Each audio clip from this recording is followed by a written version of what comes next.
How's life, Yeah. Ian? Life. You really want to go down that rabbit hole? Mate, we don't have a guest on today. We can do whatever we want. Mate, life is fucking complicated, man. Like, I don't know if it's my age or like, or what, but bloody hell, man. Life is complicated. That's all I can really say. Yeah. But don't you reckon that also has something to do with like where you live? Because a lot of my friends like abandoned big city life, and they live in like little farm villages and stuff, and life is super slow there. So I kind of feel like if you live in a big city, it has a lot of impact with it. Yeah, you know, I like living in London. I like living Me too, in a big mate. city. I've got such a love for it. You know, I grew up here. Yeah, I left for a while. I moved out up into Northamptonshire for the best part of 13 years. But I was still commuting every day to London, so it's not like I ever really left. Because when I was in the police, I was in the Met Police, which is in London, so I was commuting every day, and you know, being a police officer in London is it's how can I describe it? Entertaining, I guess. Every day's different. Every day is awesome. Every day is well, it's like Lego movie, isn't it? Oh yeah, you got it. You got kids, so obviously you know it. Yeah, but no, it's not.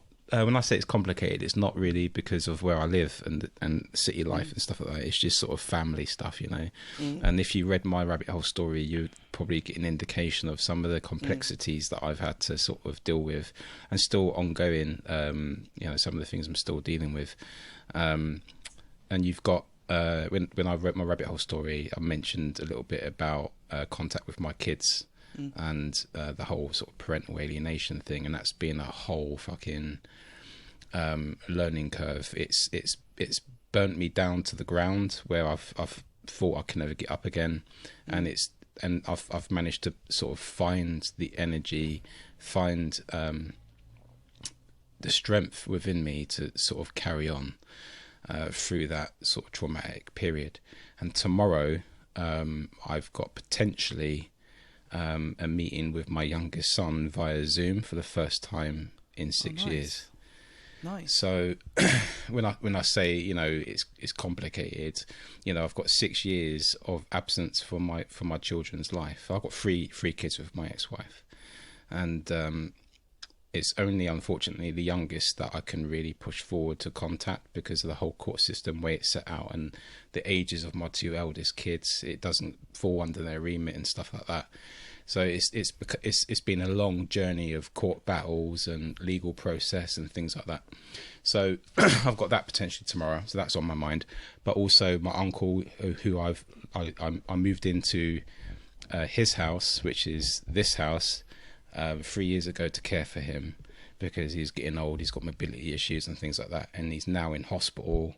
So I'm now sort of scurrying around dealing with district nurses, doctors, hospitals, and all that kind of stuff, you know. And obviously on top of that, doing my full-time work, working towards this podcast, you know, for Bitcoin.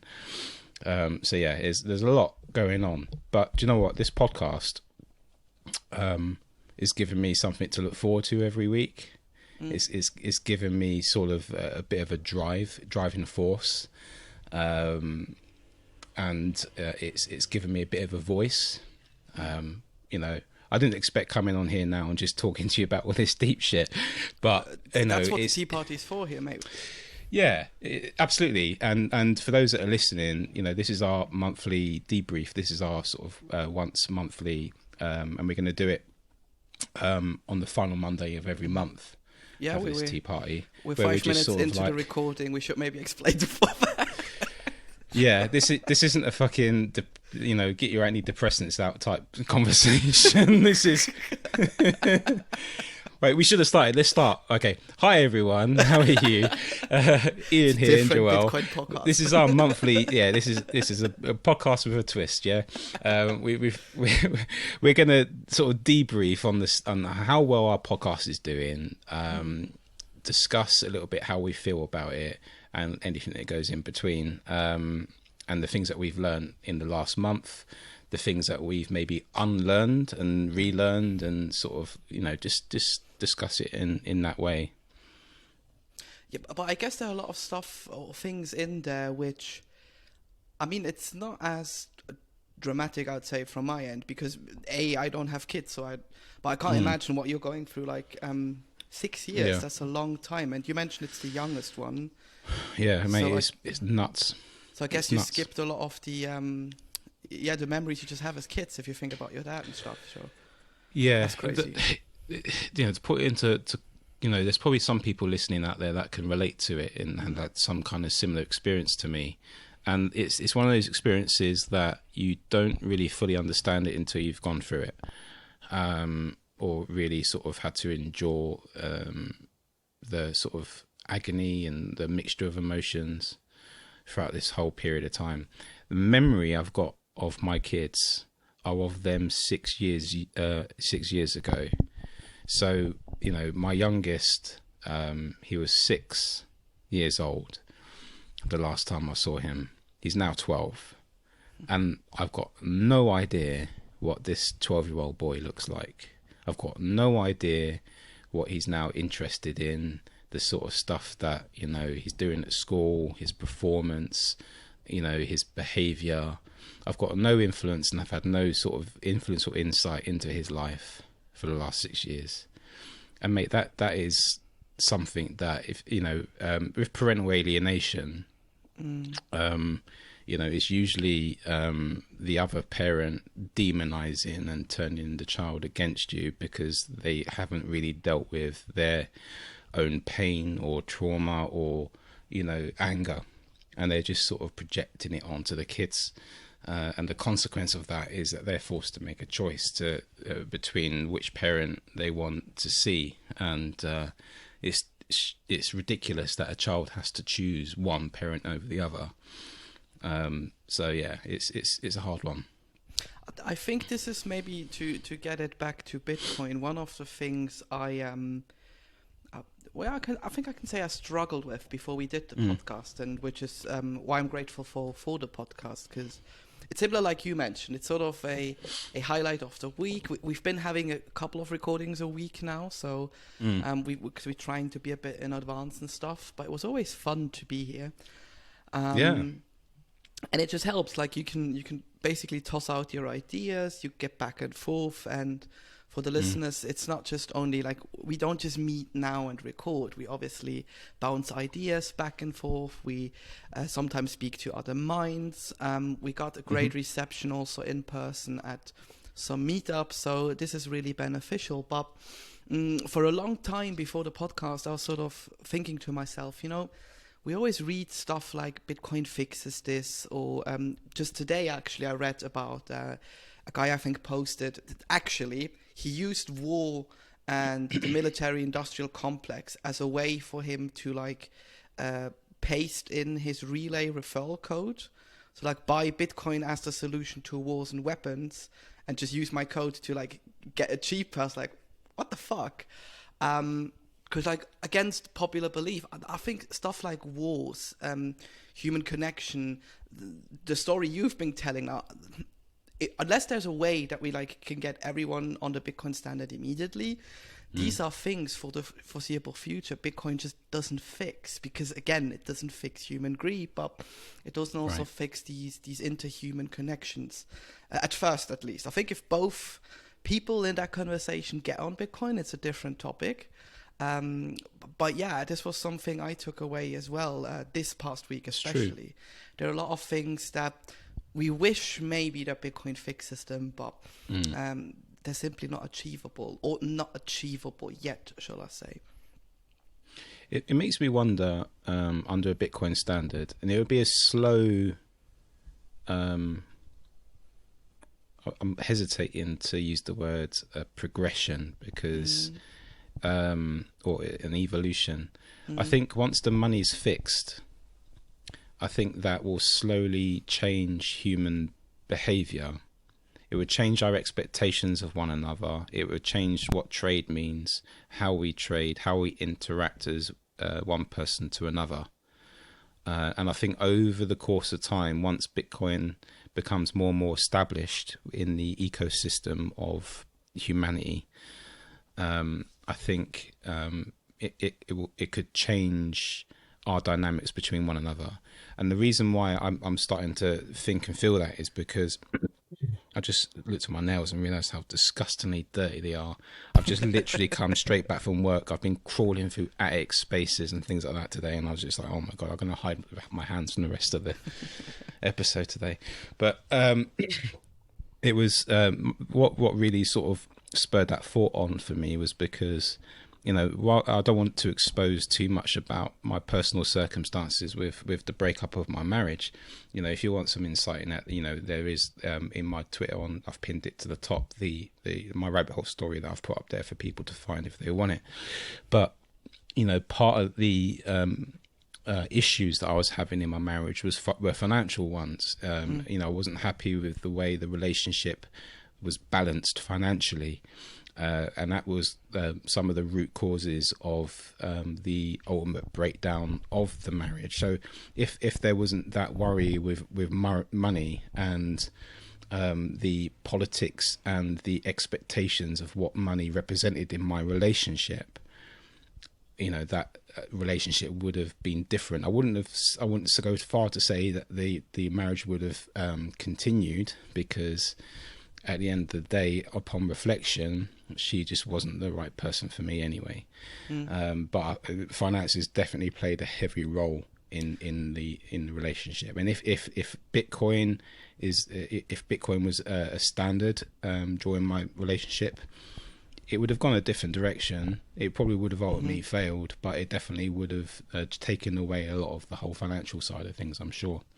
Yeah, I remember, if I remember correctly, I asked you in your rabbit hole story, like, do you think your marriage would have been different if you would have discovered Bitcoin sooner, or if Bitcoin would have been around? And I think you gave a similar answer, saying it would have probably not, because there were other circumstances and other reasons. And to your point, it's actually funny, because I just spoke to a friend 2 days ago who moved to one of those, you know, low tax islands where you basically pay like, I don't know, 0.5% tax, which looks nice on paper, possibly the dream of every anarcho-capitalist, but you have to factor in other stuff, like electricity is 3 times more expensive.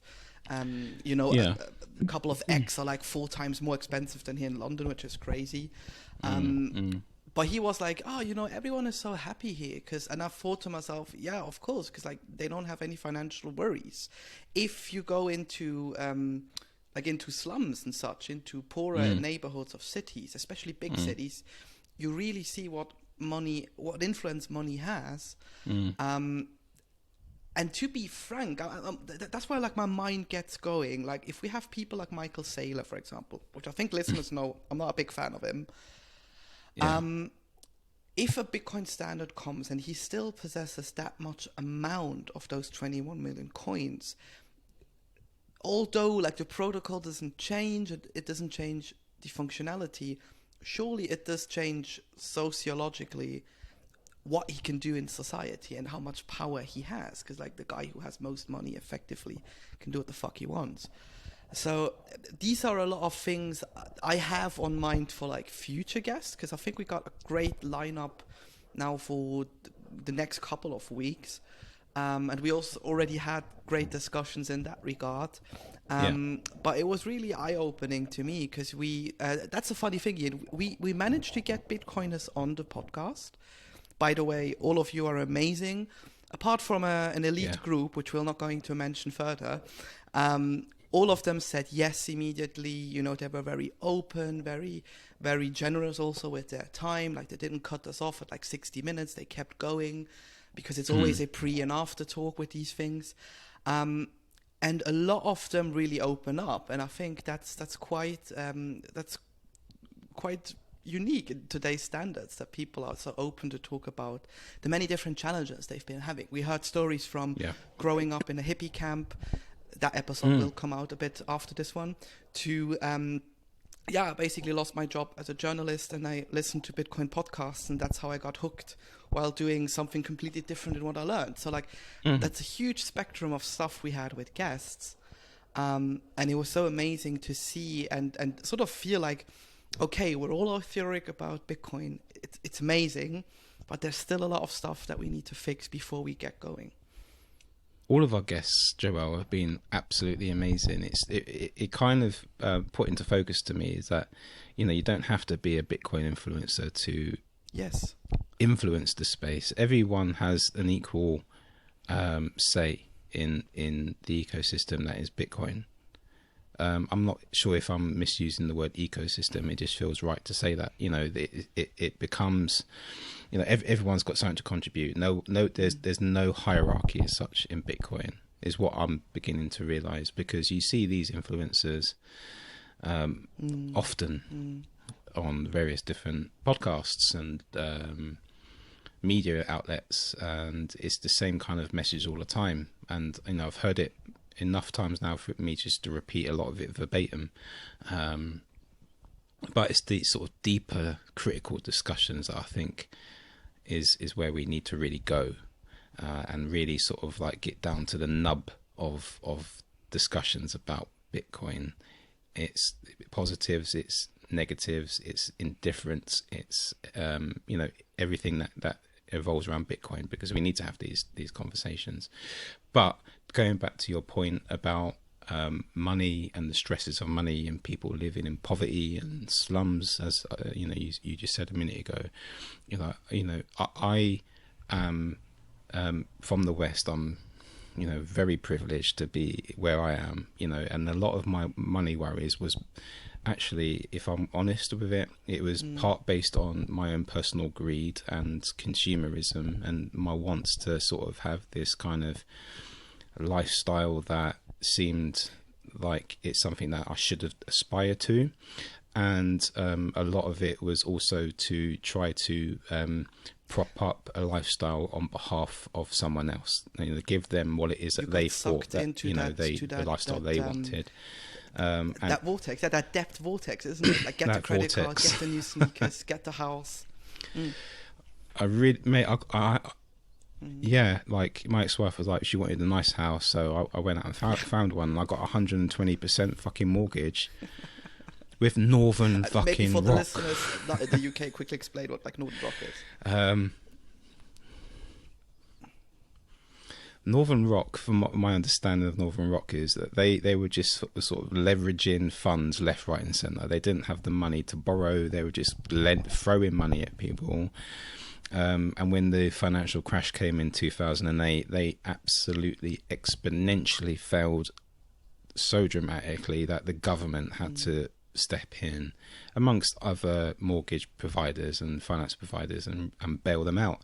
And that was, something that Satoshi Nakamoto referred to in the Genesis block. I was kind of part of that whole thing, in a way, indirectly. I was part of the system where the government had to step in and bail out these banks, but I was still left with a fucking mortgage every month that I had to pay and commit to, regardless of who was bailed out when. I still had the debt, and I'm the one that still had to pay it back. Got penalized for that mortgage, because they got increasingly worse with their deals. It's not just like the government gave them essentially our money. It's like a weird loop, isn't it? Like, they fuck up, we bail them out. Money essentially is actually back into the system where it belongs, but then they increase the rates again. So you like have to put money in, and they have to be bailed out again. Yeah, mate. They just continue. They just fuck you over again and again. Because we're the ones that are furthest away from this money printer. So we're the ones that have to pick up the pieces and sort of spin on the hamster's wheel a little bit harder. Yeah, I had a fun to pay for their shit. When you said money printer, I was just like, actually, it's a computer, and wouldn't it be funny if you had like access to all the computers at like the BOJ, the BOE, the Fed, and like instead of hitting the button to like print money, you would like plug in a thumb drive and just replace it with like Bitcoin. Just like put an ad up, stop it here, it's enough. I just had that image. Yeah, exactly. It's like an alternative Mr. Robot story here, isn't it? Have you seen Mr. Robot? That's pretty cool. Apparently they had 2 more seasons going. I don't know.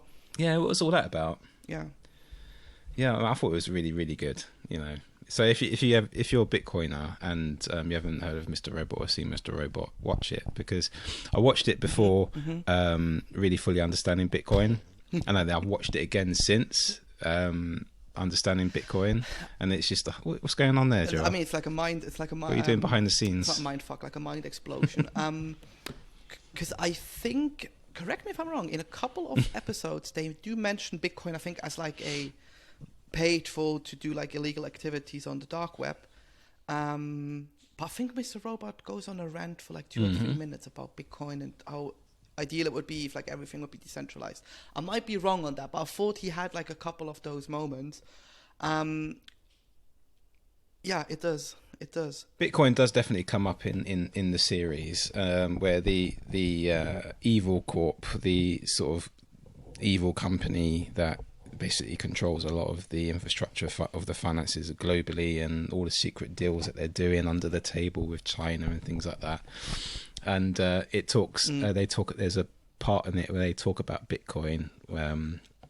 You know, but the way they talk about it is like you don't want them to have Bitcoin because you know that would be the end of us. But I think it also shows. Yeah, it's pretty cool. And that's also something I learned with our guests in general, because I think Bitcoin has one giant problem, and that's the image problem. It's still known as the ocean boiler, as the what could you say, the money for criminals, even though like not even 1% I think uses it anymore for criminal activities, at least on the dark web. Look at Monero, that's the one. Right. Mate, but that's such a bullshit fucking argument. Like, cash is being used for criminal activity but ever since cash came into being. Think about it's a ridiculous argument to me. I don't understand all the time, like it's being used by criminals. Immediately in the back of their head, it's like, oh yeah, it's being used by criminals.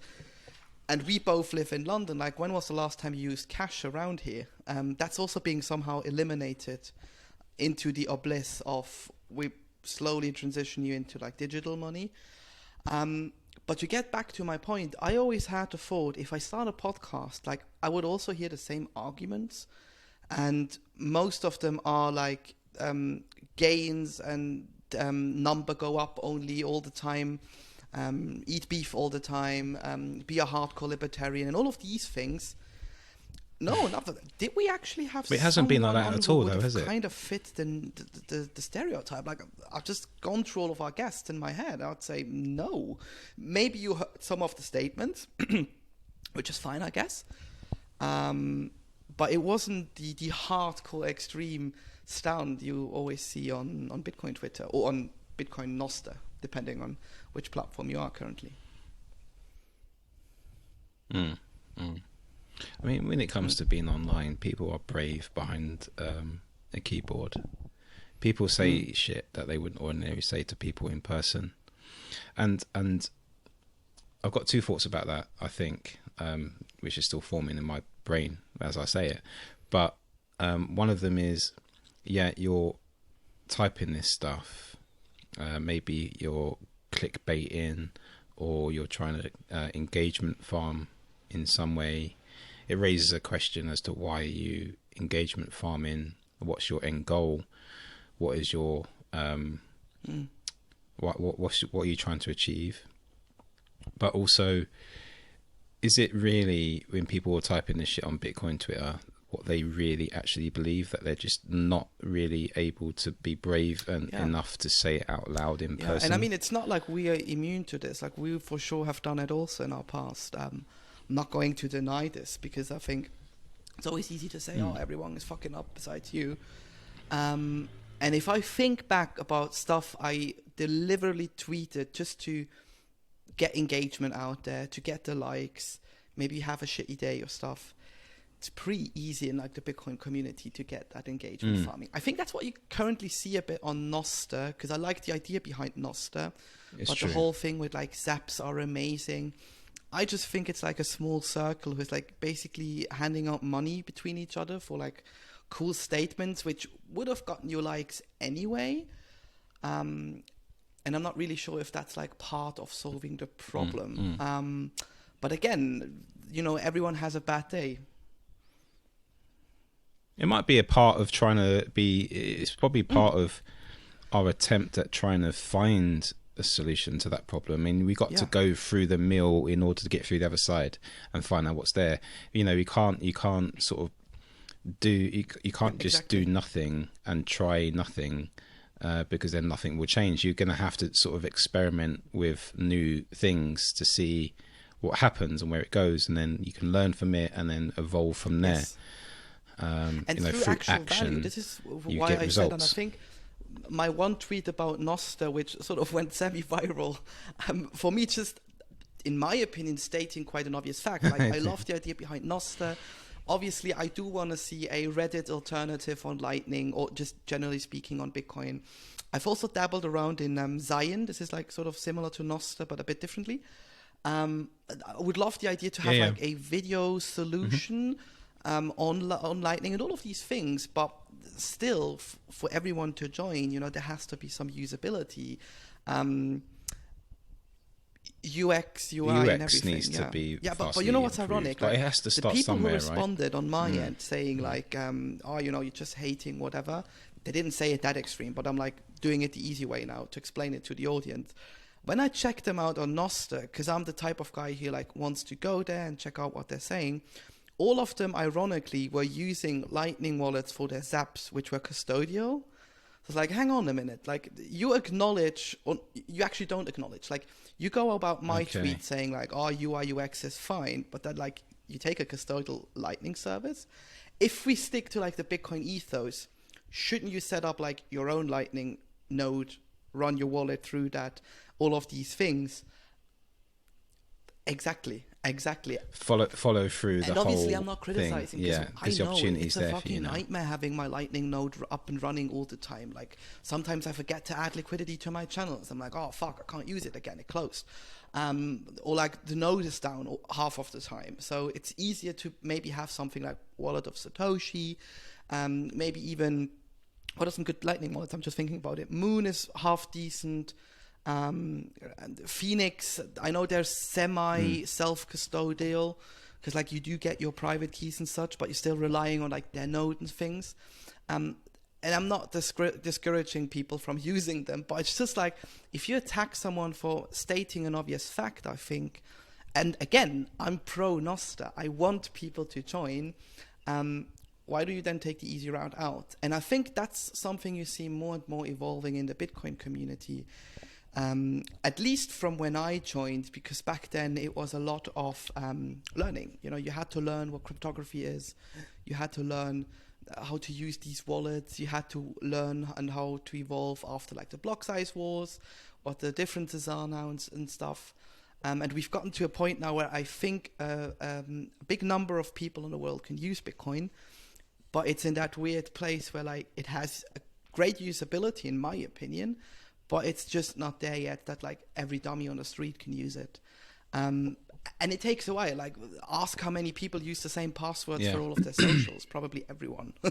So we're just, as a human species, what I'm trying to say, not there yet that like people can, I think, fully self-sovereign join these things. But it's exciting to see this. It's exciting to see that growth on Noster. And I also like that we see like no coiners joining, or I just recently stumbled across an NFT community on Noster. I was like, oh, amazing that they're here as well. You know, it's not just, it's a big part of the Bitcoin community, obviously, but you get these little altcoin and project communities going. Exactly. So Noster's for everyone. Yeah. In a way, isn't it? Noster's for everyone, and there has sort of I don't know if this is the actual case, but maybe because most of my content on Twitter is leaning towards Bitcoin, so that's a lot of what I see. So it's probably a skewed observation that I have because of the type of people I follow and the content I consume. But it just seems like Bitcoiners have adopted Noster as their kind of thing. But maybe that's not the case. Maybe other people can see the value of Noster, and normal people will eventually be using it just as much as the crypto bros and the NFT lot. At the end of the day, if we want everyone on there, isn't that amazing? Like, I remember early in, that must have been just after Christmas, because I joined just before Christmas. I joined twice. I lost access to my first account. So note down your secret keys, guys. Don't be the idiot I was. And I remember reading a post on Nostr where one went like, "Oh, I can't believe all of these Chinese idiots on here, like, you know, speaking about stuff." And I was like, isn't it amazing? Because like censorship in China is a real deal. To be able to use social platforms there, they basically have to obey by the CCP. And if you get people on here and they are actively using it, this is the idea behind it, right? Uncensorable, open to everyone. I want to see more Chinese, even though I don't know what the fuck they're talking about. I have to use a translation tool. But that's the idea behind these tools. So I think the Bitcoin community is kind of evolving, and also this whole ordinals NFT thing. From what I've seen now, it's slowly declining again in interest. So it sort of had his peak. Maybe it's coming up again. I mean, these things always take a bit of time. But isn't that good as well? Like different use cases for Bitcoin. We don't have to use every use case, but I think it's exciting to see it not just being a store of value payment solution, but genuinely also a different use case for a social protocol, or even something as silly, in my opinion, as an NFT. And I'm talking about the artsy NFTs, not like there's some use cases for NFTs, but Yeah. that's a different discussion. Yeah. I think, because I've already said in previous episodes, if people have listened to them, is I'm resistant. I've been resistant to the whole Nostr thing. And I think, you know, after your semi-controversial viral tweet that went out about it, I can't remember who it was now. There was a guy who commented on there about it's good for developers to come up with ideas. Can you get up your tweet there and see it? Was it Oaken or some guy who I've seen on I listen to on Satoshi's Journal now and again, because I tend to listen to them sometimes early in the morning. Something with developers. Let me see. It wasn't Andrew M. Bailey, was it? No. Let me have a quick butchers at your. How do you pronounce your? Yeah, that's not last far name. off. Is it Lenz or Lenz? It's Lens. Depends where you're coming from. Oh mate, you tweet more than I realised. Where do we have it? Because I do remember 2 people commenting on the developer stuff.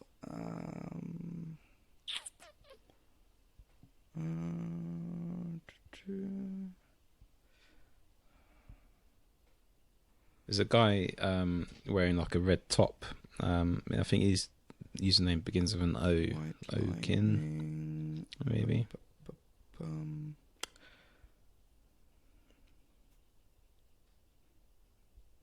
How many comments did you get on that tweet? Okay. Some of them were really funny. But you know, I think there was a comment. I don't have to find it completely, but I'm sure there must have. I think there was a comment on there about it's a good way for developers to use Nostr and communicate on Nostr to further build on Nostr to make it more user friendly, and to come up with ideas and a place to go to sort of communicate and test out those ideas. And I was quite open. I kind of opened my mind to it. I was like, actually, yeah, if there is a platform, you're not going to be able to do that on Twitter. You're not going to be able to do that on other social media platforms that are out there that are centralized in that way. So it's a good way to sort of for developers to go, for sure, and people that are sort of like trying to do, a lot of the technical work in Bitcoin to sort of start to communicate their ideas together, and that kind of sold me over to and it's also a great resource, I think, for developers, because they are very very active on there. I mean, I'm not on the beta versions of the apps. I just downloaded the official one. I'm always waiting for them to release it, but from what I've seen, when you like follow the dev account and all of the devs in the background, they're very actively like pushing Gits, they're updating their stuff, they're implementing a lot of things.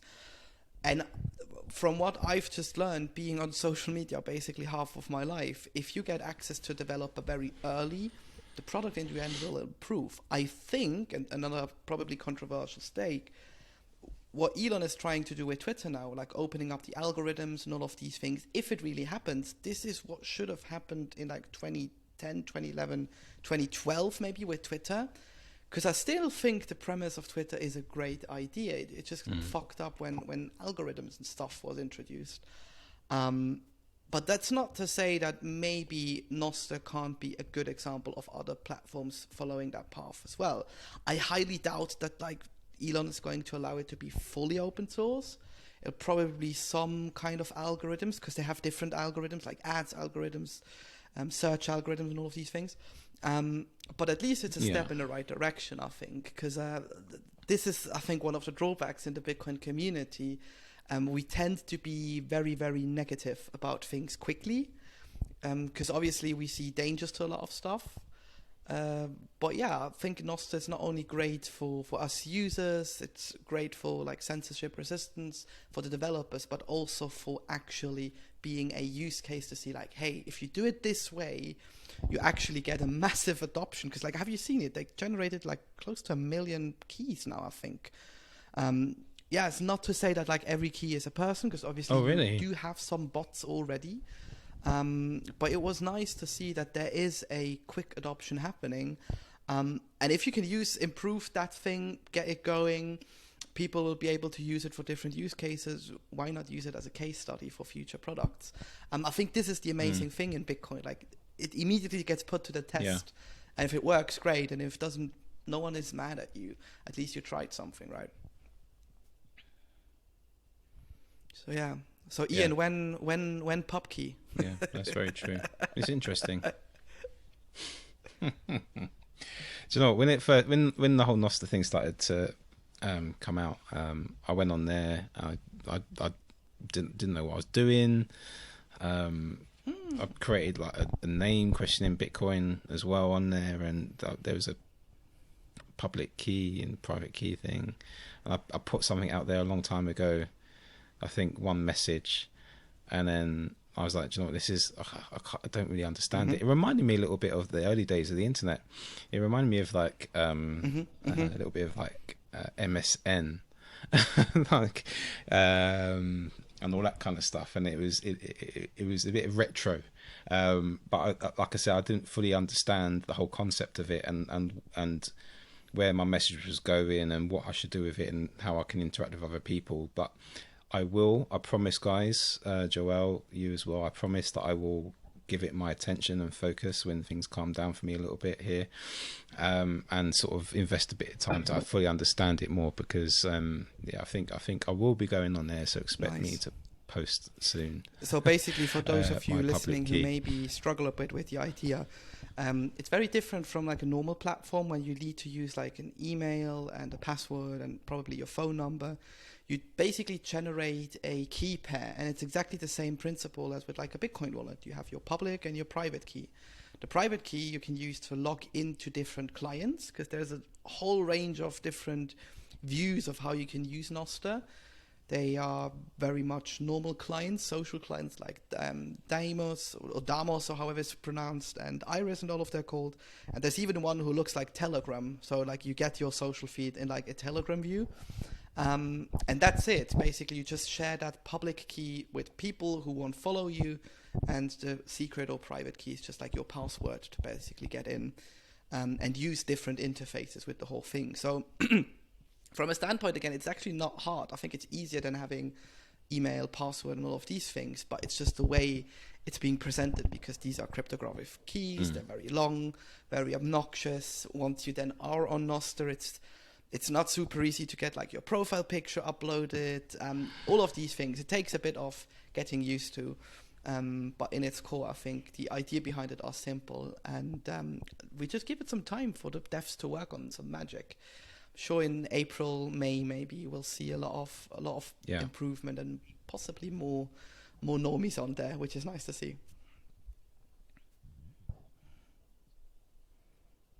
Joel, you hold on your end the statistics of the podcast and stuff, don't you?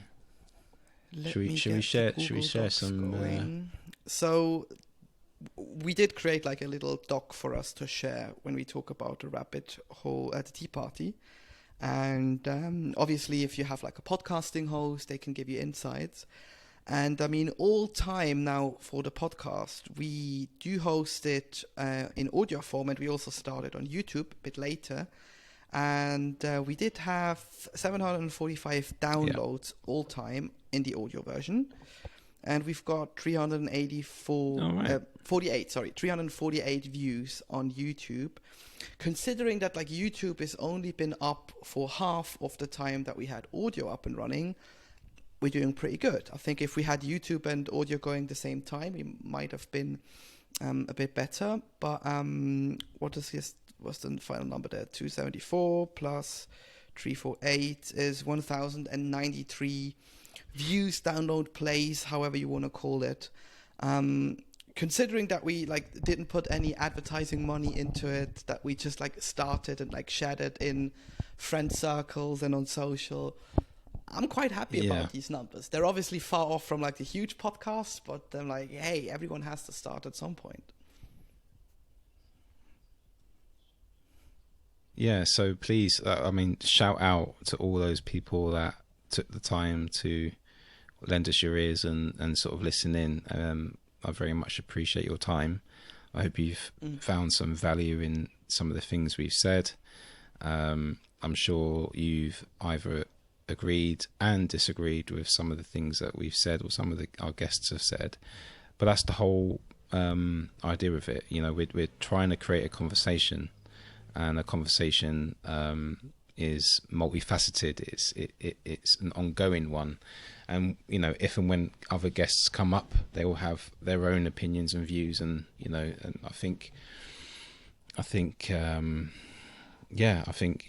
we're doing something important here amongst some of the other podcasts out there.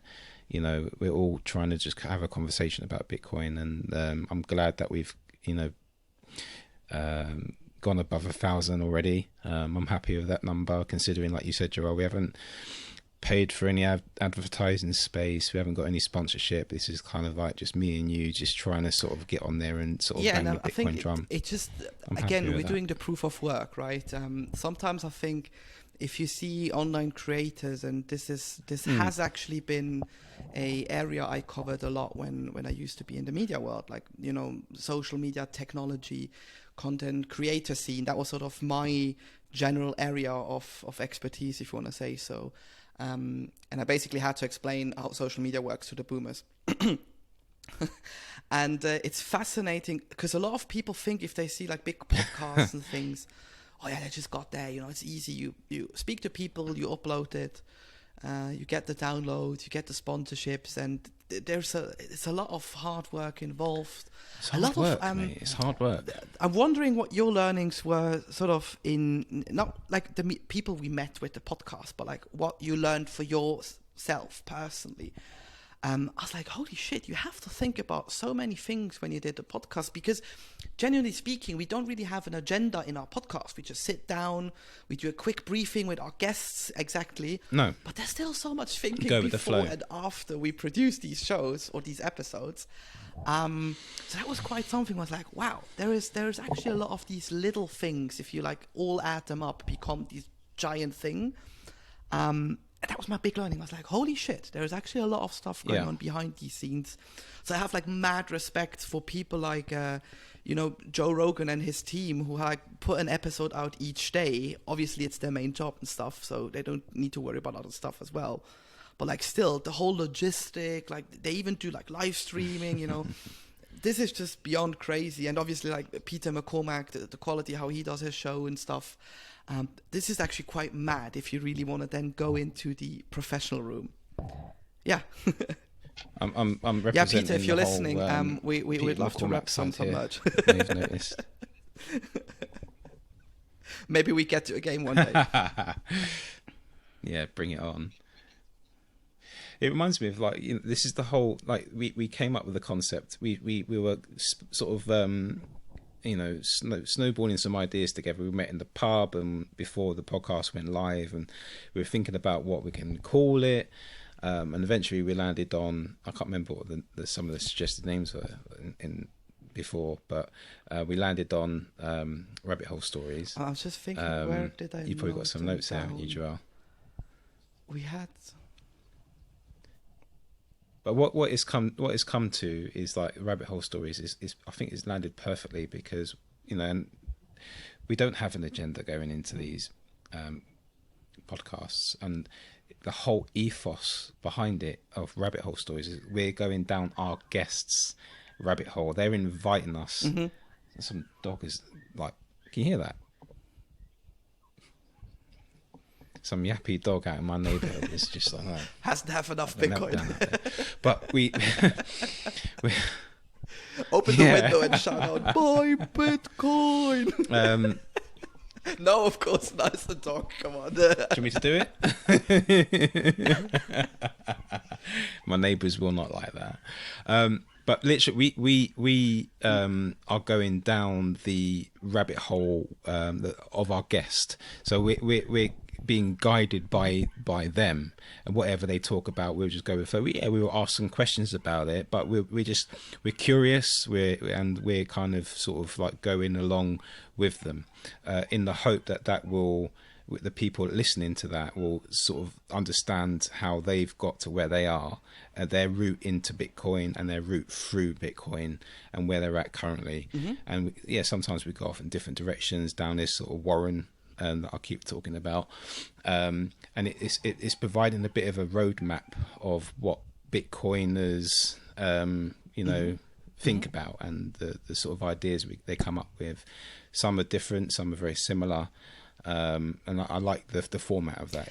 We just sort of like go down this rabbit hole. Pretty much open between us two as well. It's not like Ian and I meet before a episode and we say like, okay, you're gonna ask 10 questions and I'm gonna ask 10 questions. There were episodes which, like Knut, for example, where Ian was asking more and I was sort of more laid back. And there were episodes where just thinking about who we had, maybe with Arsene, I was a bit more speaking. With Joe Nakamoto in the beginning, but then you came in the end. So this doesn't mean that we like split stuff up. We have a very, very strict way of doing this whole thing. We're just trying to show the different sides to Bitcoin, and I think that's also a beautiful thing because like we're not stuck on our own views. Because a lot of the Bitcoin podcasts, it's always like you get like, I'm believing in this political idea behind Bitcoin, or I see Bitcoin as X, Y, and Z, and I think that's okay to have, but like it's a wrong perception in my mind to see every listener believing the same thing. Because like maybe I'm listening to one Bitcoin podcast who has idea X, then I'm listening to another who has a completely different idea. Like, isn't that a conflict in its own if you think about these things? So we're just trying to be as open, as generous. And we're also trying to get Bitcoin critics on. It's just, as you can imagine, guys, not as easy, because if they check Ian's and my Twitter profile out, they're thinking like, oh, no, I'm not going on there. Two Bitcoin lunatics. Yeah. Right.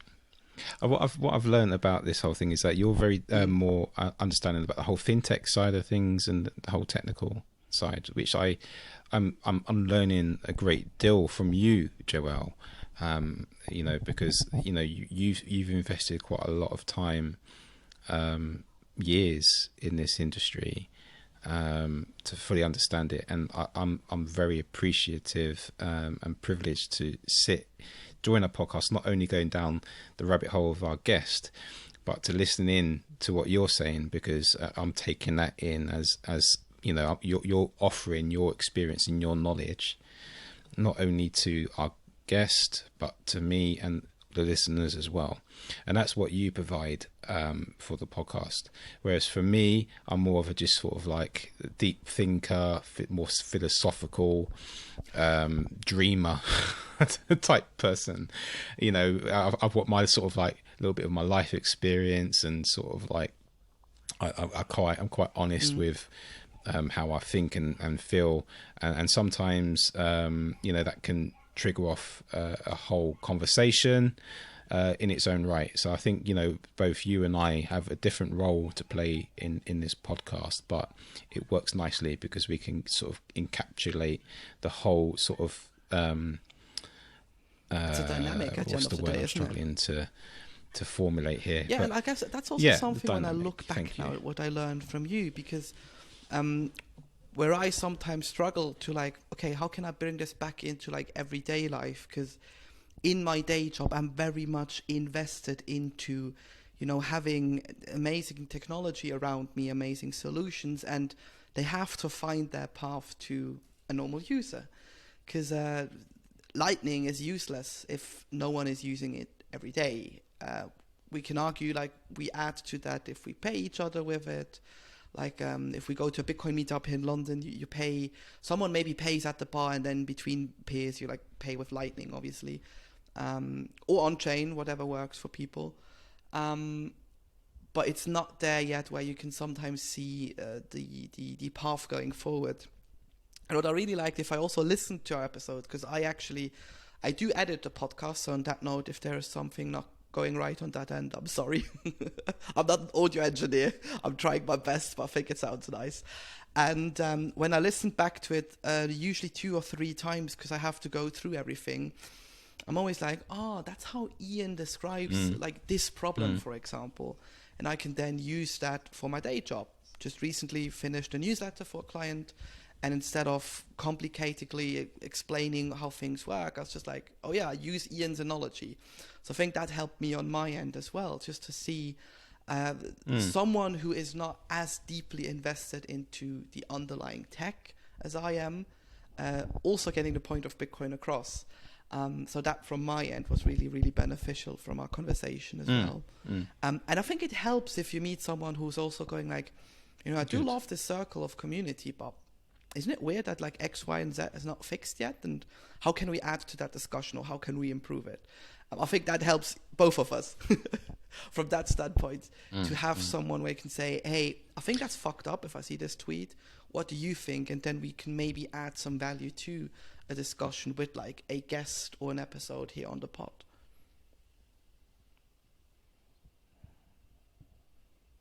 Yeah, most definitely. It's just an opportunity for us to. But if anything, this podcast, forget the amount of downloads we've got. I think if we just plod along and just do this, it's beneficial for me. It's beneficial for you, and anyone that might be listening. This really is just another dimension to my Bitcoin journey. This is just another opportunity for me to spend time talking with people who believe in Bitcoin like I do, and to deepen my understanding of it. So if this podcast doesn't sort of like blow up, or it has all these numbers, that's not really like the most important thing here for me. It's just having the ongoing conversation with Bitcoiners, and we've had a couple of big names. Kunut being one. We've got Joe Hall coming up a week from next week now, release date of this after one, people listen to this. Yeah, but what I took away from it all is that there's whether or not you're classified as an influencer, or you're a big name in Bitcoin. Every guest we've had, every pleb in between, has just the same value and insight as much as anyone else. Everyone has been equal in their input, regardless of how influenced how much yes, influence and they we have also out there in the book space. people in who are, I wouldn't say timid, but like they maybe not enjoy being on social. This was one of the many drawbacks for me to actually get back in. 'Cause I think both you and I mentioned it in one of the episodes in the past. I at one point deleted my old Twitter account because I've had enough. And there are other Bitcoiners out there who genuinely maybe go to a meetup once a week, are very engaged in the community, but not on social media. And I just think if we add more content pieces out there, whether it be this podcast, whether it be videos on our YouTube channel and things, This just adds to the discussion, and it shows that there are real people working in this thing.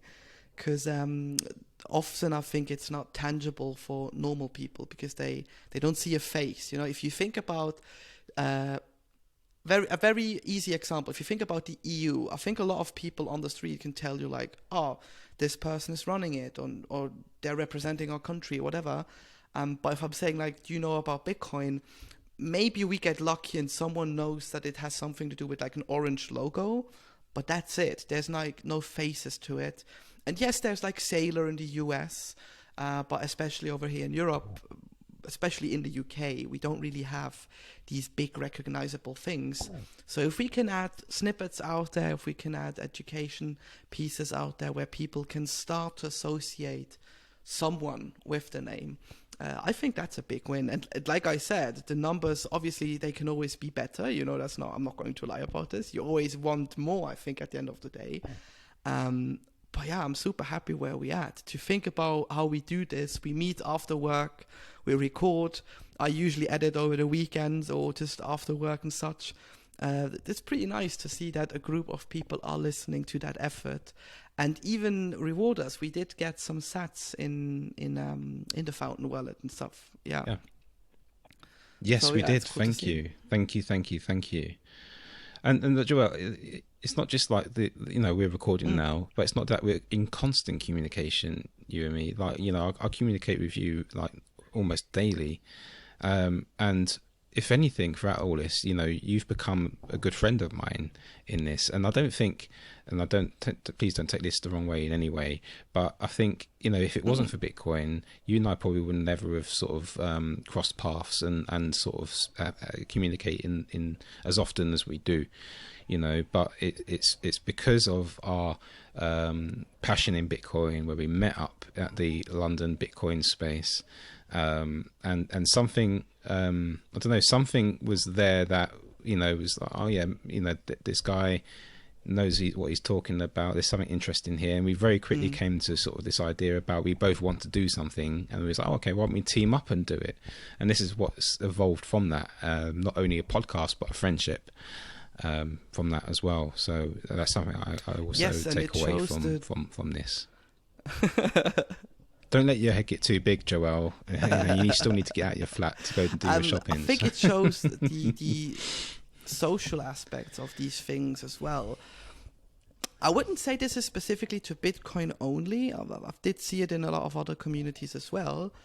But once we get to a point where a group of people think about it, like someone announces on meetup.com, hey, I'm doing a London Bitcoin meetup every second Tuesday, at that particular spot, at that particular time, and about 10 people show up for the first one, take time out of their day to just meet strangers and talk about these things.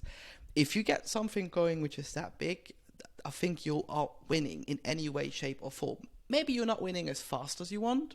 That's okay, but you're still winning.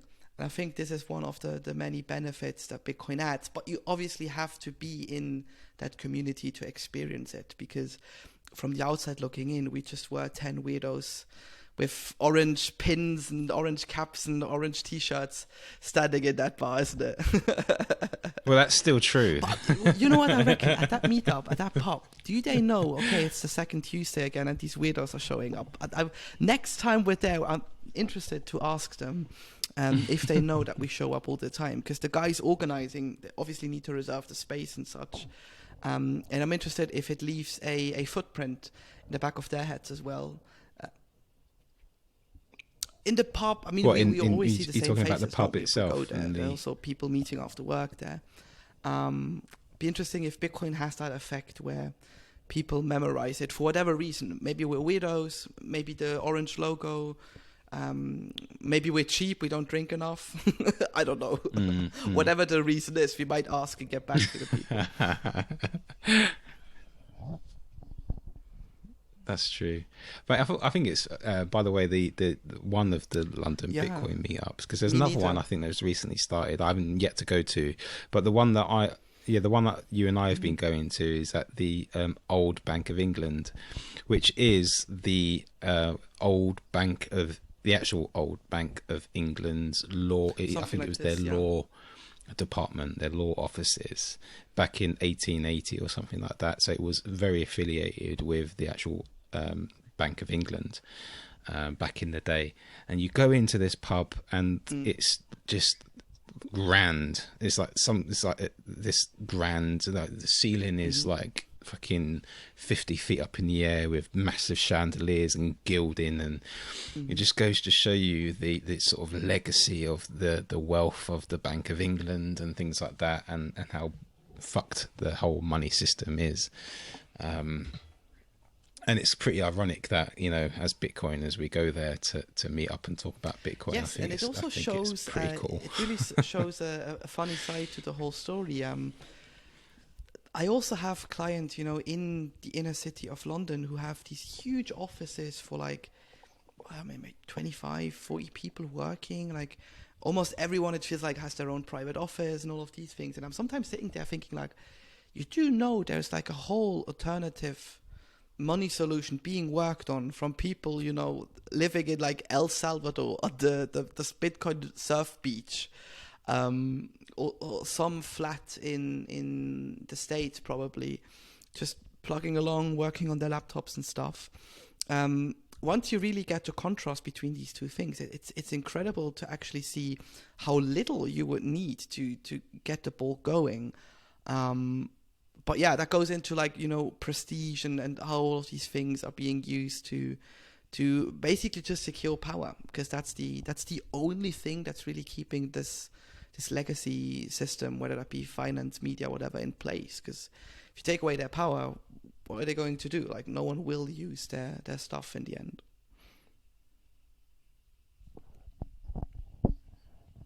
Yeah, that's a very powerful comment, and very true.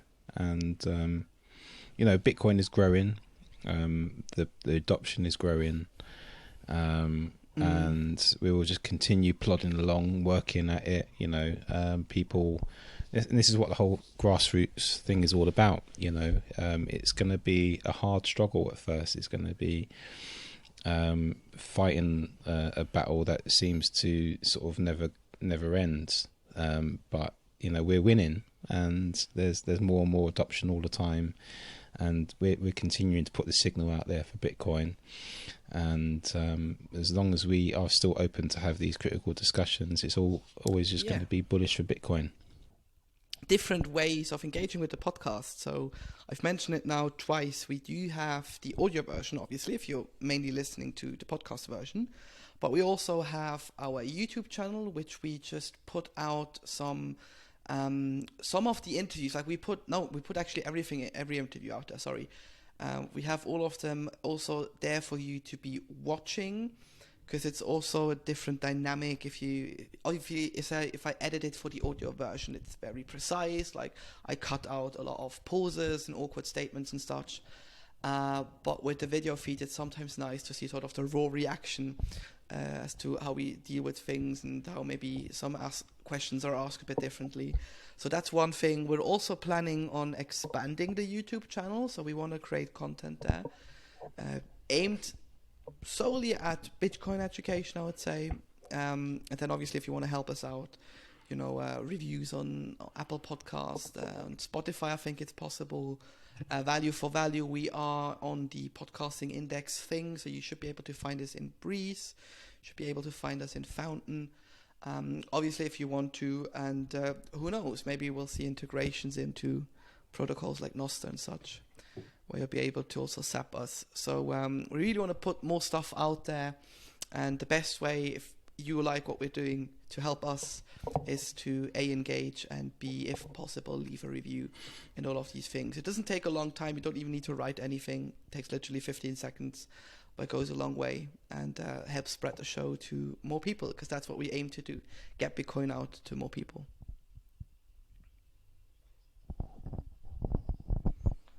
Yeah, that sounds like a perfect ending to this. Because it's going on for an hour and 5 minutes now. Probably an hour if I edit it down. So that was a good discussion.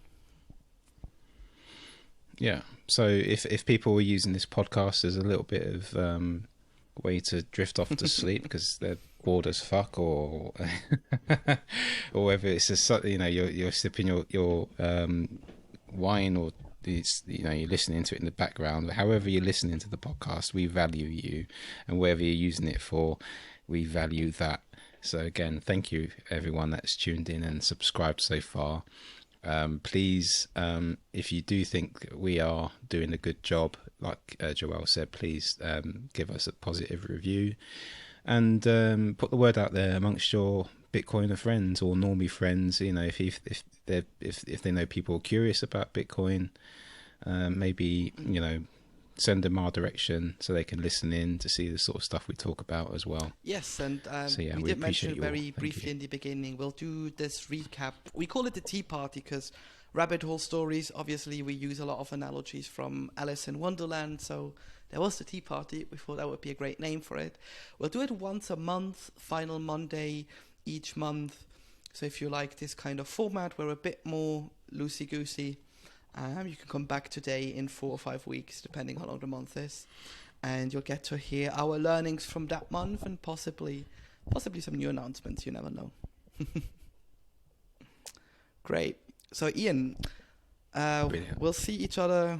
What's it today? We'll see each other next week already. We have a couple of great guests again, and yeah, looking forward to also seeing you again. Yeah, looking forward to those ones going out. And maybe you can fix the dog in the neighborhood. Yeah.